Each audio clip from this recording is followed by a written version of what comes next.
शाम होते निकल पड़े हैं। आपको जो बताया गया था कि हिंदुस्तान की तरफ से डिनर की व्यवस्था है वो झूठा था, कोई खाना वाना नहीं मिलेगा आप लोगों को। आदरणीय सुरेंद्र जी ने बताया कि खंजर पे कोई दाग नहीं है, दामन पे कोई छींटे नहीं है, सलीके से कत्ल करते हैं। सुरेंद्र दादा, ये कत्ल खंजर से हुआ ही नहीं है, ये गला दबाकर किया गया है। इसीलिए न खंजर पे कोई निशान है, न दामन पे कोई छींटा है। एक बार जोरदार इन कातिलों के लिए ताली बजाइए जो अपने आप मंच को देखें तो एक अजीब सा खालीपन मंच पर आपको दिखाई पड़ रहा है। बिल्कुल ऐसे लग रहा है कि महाराज तो बैठे हैं लेकिन महारानी भाग गई है। बीच वाला सिंहासन बिल्कुल उसी तरह से खाली है। हम क्या करें? हम कुछ कर नहीं सकते, हम किसको बिठाएं ये भी समझ में नहीं आ रहा है। हम अगर किसी को बिठाएंगे तो हम खुद भी जल मरेंगे। इसलिए हम वहाँ पर किसी को नहीं बिठाएंगे।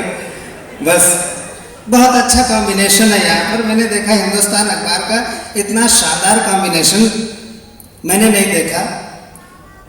स्वाधीन, मूर्ति, मनोरंजन और भारती।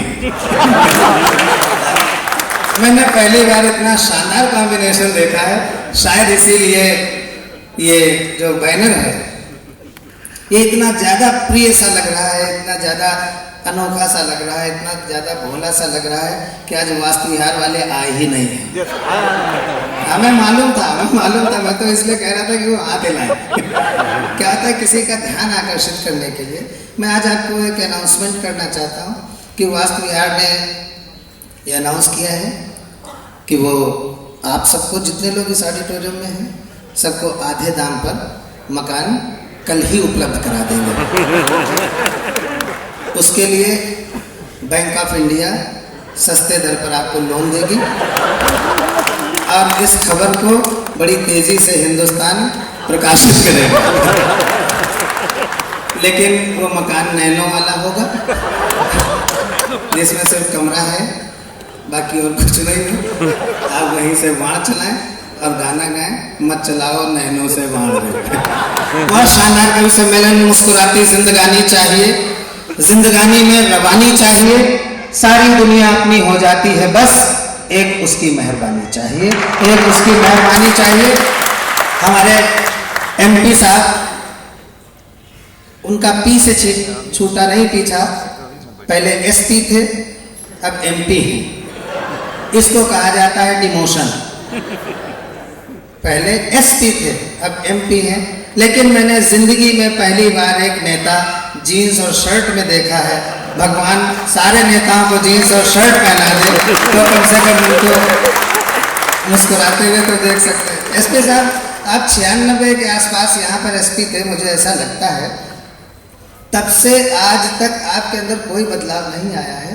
आप वैसे ही आमिर खान छाप लग रहे हैं। अब ऐसे आप लगते रहिएगा। आप बहुत क्यूट हैं। जब मिले, अंदर घुस रहे थे एसपी साहब, मेरी मुलाकात भारती जी ने करवाई कि ये एमपी साहब, पूर्व एसपी साहब। तो हमने पूछा कि सर आप कितनी देर यहाँ रुकने वाले हैं?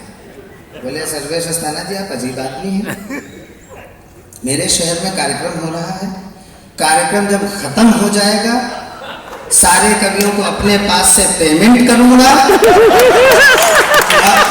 और उसके बाद यहाँ से जाऊंगा। तो ऐसे एमपी के लिए एक बार तालियां बजनी चाहिए। अच्छा, मैंने इतना कहा ही था कि गोविंद अग्रवाल जी पीछे थे। गोविंद अग्रवाल जी हम लोगों के बहुत पुराने मित्र हैं। वो बोले आधा पेमेंट मैं भी करूंगा। अच्छा, हिंदुस्तान को क्या चाहिए? नया नजरिया। वो हिंदुस्तान वाले समझ गए इसी तरह फंसा के लाओ और पूरा पेमेंट निकलवाओ। बहुत अच्छा, मैं परिचय कराता हूँ। ये देखिए, कोट पहनकर मंच पर आया था, इसे कोट उतारा है मंच पर, इसके बाद शर्ट भी उतार सकता है। आप लोग तो क्या रुमाल लाए हो तो आंखों पर बांध लें, थोड़ी देर बाद एक अद्भुत सदृश्य आपको दिख सकता है। दिनेश बावरा मुंबई से हमारे बीच शानदार, हम उनका स्वागत करते हैं। सुमन जी जब मंच पे आई तो पहले उस दिन हमारे बगल में बैठी, फिर पता नहीं उनको क्या एलर्जी कि उन्होंने अपना फूल का गुच्छा तो मेरे बगल में छोड़ दिया निशानी के तौर पर, और खुद जाकर काली शर्ट वाले के बगल में काली माई बनकर बैठी।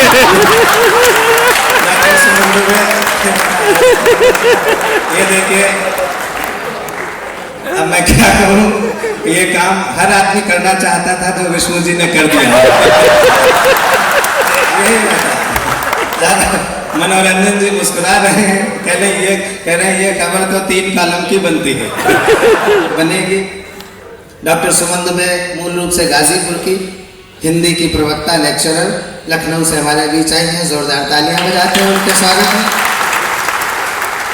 डॉक्टर विष्णु सक्सेना, अगर ईमानदारी से बात की जाए तो पिछले 10 वर्षों में हिंदी गीत हाशिए पर जा रहा था। हास्य और व्यंग्य सम्राट वैसे भी होता है रसों का, उसका साम्राज्य था और आज भी है।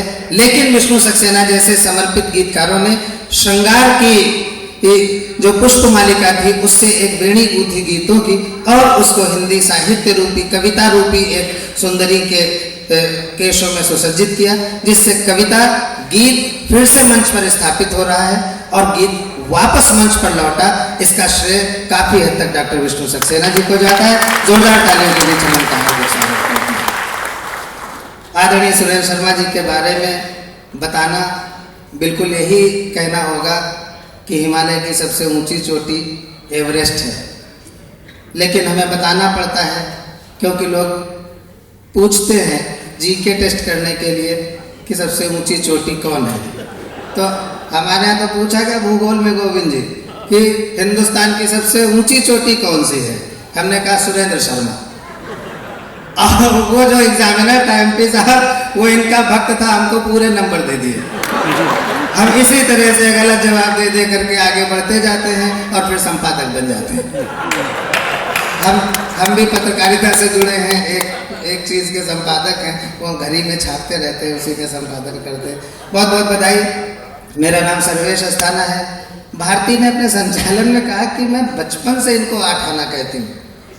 मैं भगवान कसम खा करके कह रहा हूँ, मेरी पहली मुलाकात भारती से अब से 7 साल पहले हुई थी, तो बचपन में मैं इनको कहाँ मिला। इनको मिला कोई दूसरा था, इल्जाम मेरे ऊपर है। मैं वो बिल्कुल 8 आना वो वाला नहीं हूँ, वो आपकी चवन्नी रहा होगा कोई। आप जोरदार तालियां मेरे और भारती के लिए एक साथ बजा दीजिए। ये 8 आना कहती हैं, पता नहीं क्यों 8 आना कहती हैं। आपको बता दूं चवन्नियाँ बंद हो चुकी हैं और 8अन्नी भी बंद होने की कगार पर है, इसलिए मैं संग्रहणीय आइटम हूँ। कृपया मुझे आप संभाल कर रखिएगा, ठीक है भारती जी। आइए शुरू किया जाए कवि सम्मेलन। एक बार अच्छी तालियां, एक ऊर्जा का संचार और कवि सम्मेलन का प्रारंभ हो। माँ सरस्वती की हम पूजा करते हैं, हम आराधना करते हैं। उस माँ ने जिसने हमको कवि बनाया, उस माँ ने जिसने आपको पत्रकार बनाया, उस माँ ने जिसने आपको एसपी बनाया। अभी मत भेजो इसको, अभी हटाइए इसको, प्लीज हटाइए, प्लीज हटाइए। हम जानते हैं मुख्य आयोजन यही है, हमको पता है मुख्य आयोजन यही होता है। अब ये तो सब छेदपक के रूप में हम लोग हैं, एडिशनल, मतलब बिस्किट डायमंड के साथ 5 कवि फ्री, इस टाइप का होता है। हम उस माँ की पूजा करना चाहते हैं, उस माँ की अभ्यर्थना वंदना करना चाहते हैं जिसने हमें कवि बनाया, जिसने आपको वो सलीका दिया जिससे आप कविता कह रहे हैं, अच्छी जिंदगी जी रहे हैं, सुकून से रह रहे हैं, सारी चीजें हैं।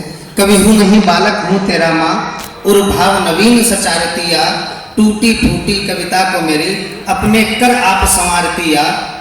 तुझे जाने कहाँ है अबार लगी, पगवेग मराल पे धारतिया, कर में निज वीणा लिए हुए माँ, झनकारतिया झनकारतिया झनकारतिया। माँ वाणी की वंदना के लिए मैं बड़े गीतकार डॉक्टर विष्णु सक्सेना जी का आमंत्रण कर रहा हूँ कि वो आएँ और माँ वाणी की वंदना।